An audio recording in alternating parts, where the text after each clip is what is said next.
Possuir alguma coisa. O que isso quer dizer realmente? O que significa tornar alguma coisa minha? Se alguém parar no centro de uma grande cidade, apontar para um arranha-céu e disser: aquele prédio é meu, sou dono dele. Ou essa pessoa é muito rica, ou está se iludindo, ou é uma mentirosa. Em qualquer um desses casos, ela está contando uma história em que a forma de pensamento eu e a forma de pensamento prédio se fundem numa coisa só. É assim que o conceito mental de propriedade funciona.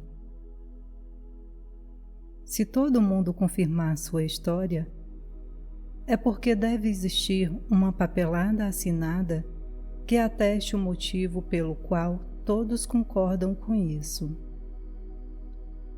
A pessoa é rica. Caso ninguém aceite sua afirmação, ela será mandada para um psiquiatra, pois ou está tendo alucinações ou é uma mentirosa compulsiva.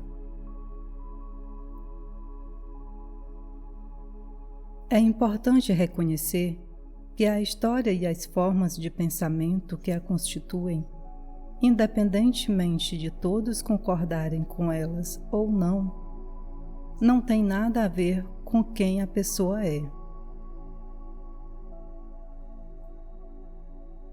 Ainda que a afirmação seja aceita, trata-se, no fim das contas, de uma ficção. Muitos indivíduos não compreendem isso até estarem no leito de morte e constatarem que nada que é exterior, nenhuma coisa, jamais correspondeu a quem elas são. Com a proximidade da morte, todo o conceito de propriedade acaba se revelando sem o menor sentido. Nos seus últimos momentos de vida, as pessoas também entendem que, embora tenham estado em busca de uma percepção mais completa do eu ao longo de toda a sua existência, o que elas estavam de fato procurando, seu ser, na verdade sempre havia estado ali, mas fora obscurecido de modo significativo por sua identificação com as coisas, o que, em última análise, significa identificação com a mente.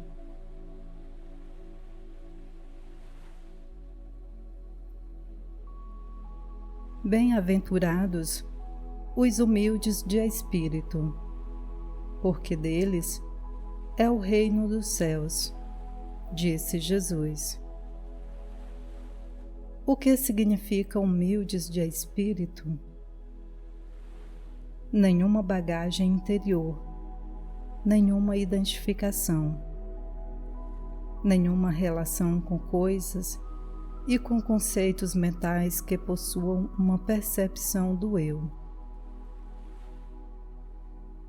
E o que é o reino dos céus?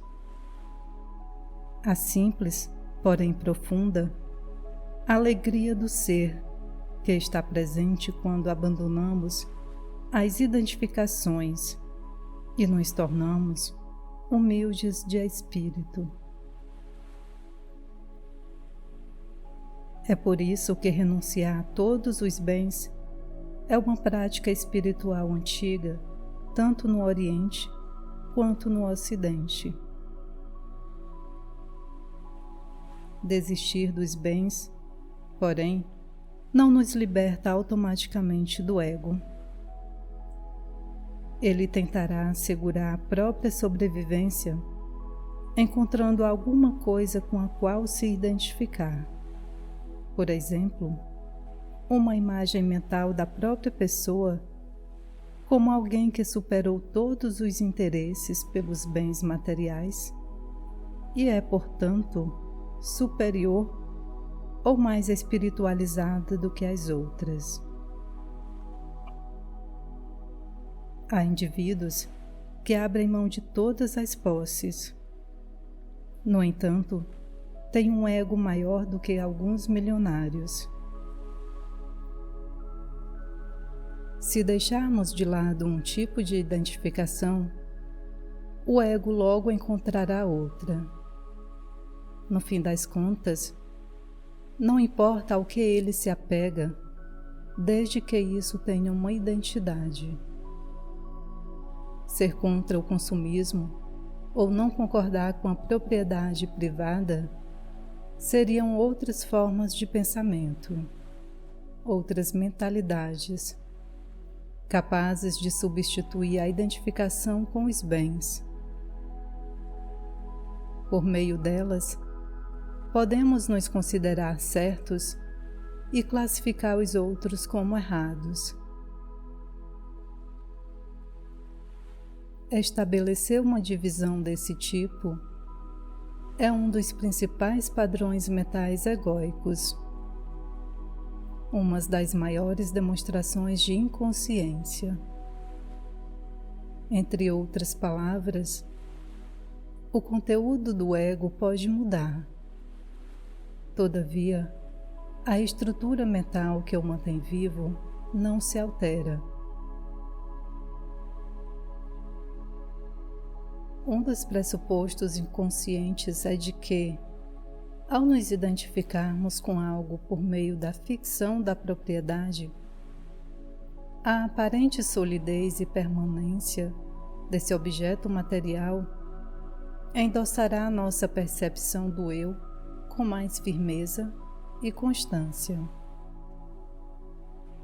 Isso se aplica, sobretudo, aos imóveis e ainda mais às terras, pois acreditamos que esses são os únicos bens que temos condições de possuir, que não podem ser destruídos.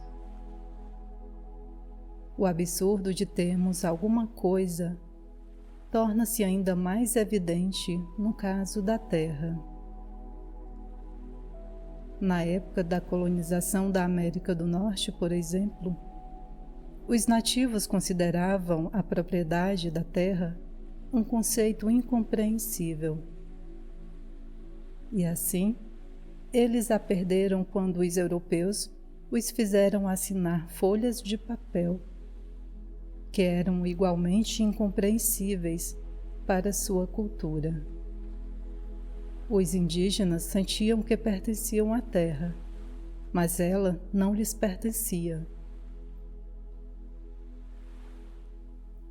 O ego tende a equiparar ter com ser. Eu tenho, portanto eu sou. E quanto mais eu tenho, mais eu sou.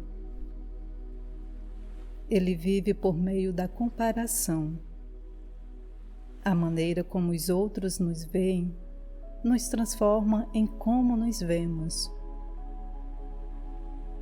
Se todas as pessoas vivessem em mansões ou fossem ricas, suas casas luxuosas e sua riqueza não serviriam mais para destacar sua percepção do eu. Alguém poderia então se mudar para uma cabana simples, renunciar à fortuna e recuperar uma identidade sendo ele mesmo e sendo considerado mais espiritualizado do que os outros. O modo como o indivíduo é visto pelos demais torna-se o espelho que lhe diz como e quem ele é. Na maioria das vezes, a percepção do ego sobre o valor pessoal está ligada ao valor que a pessoa tem aos olhos dos outros. Ela precisa que eles lhe deem uma percepção do eu. Caso viva numa cultura que em grande medida equipara seu valor a quanto e ao que ela possui, é bom que seja capaz de detectar essa ilusão coletiva para não ser condenada a correr atrás de coisas pelo resto da vida, na vã esperança de encontrar seu valor e satisfazer sua percepção do eu. Você quer saber como se livrar do apego às coisas? Nem tente fazer isso. É impossível. Esse vínculo desaparece por si mesmo quando paramos de tentar nos encontrar nas coisas. Nesse meio tempo, simplesmente tenha consciência de que está ligado a elas. Às vezes, você pode não saber que está vinculado a alguma coisa, quer dizer, identificado com ela, até perdê-la ou sentir a ameaça da perda. Depois disso, se você ficar aborrecido ou ansioso, é porque o apego existe. Caso esteja consciente de que está identificado com algo, a identificação não é mais total. Eu sou a consciência que está consciente de que existe vínculo. Esse é o começo da transformação da consciência.